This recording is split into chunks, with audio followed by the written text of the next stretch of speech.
ஸ்பெஷல்னா இடித்து அரைக்கிறதுனால இந்த சாத்தமதை இன்றைக்கி நான் வந்து ஸ்பெஷலாக போட்டேன்.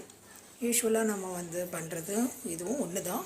கொஞ்சம் நம்ம கையில் இடித்து பண்ணுறதுனால எக்ஸ்ட்ரா டேஸ்ட் அம்மியில் அரைக்கிறச்சு எப்படி இருக்கும் அந்த மாதிரி ஸ்பெஷல் டேஸ்ட் கொடுக்கும். அதுதான்.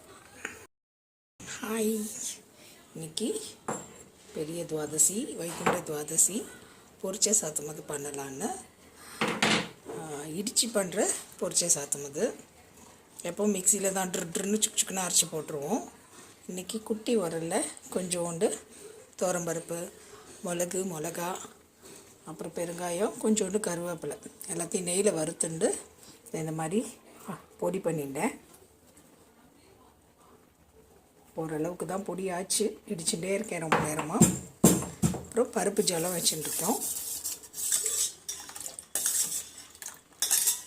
பருப்பு ஜலத்தில் இதை விட்டு உப்பு போட்டு நுரைச்சி வந்தோடனே இறக்கிட வேண்டியதான்.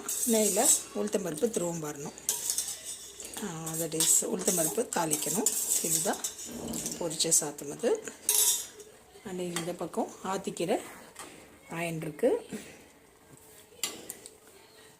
மோர் குழம்பு ஆயாச்சு. நம் பெருமாள் பெருந்தேவி தாயார் எப்போவும் கிச்சனில் எழுதியிருக்கா. ஸோ டுடேஸ் துவாதசி தலிகை. தேங்க்யூ. நுரைச்சி வந்துடுது பற்றியும் நுரைச்சி வந்தோடனே ஆஃப் பண்ணிவிட்டு சிம்லேயே இருக்கட்டும், லைட்டாக வரட்டும்.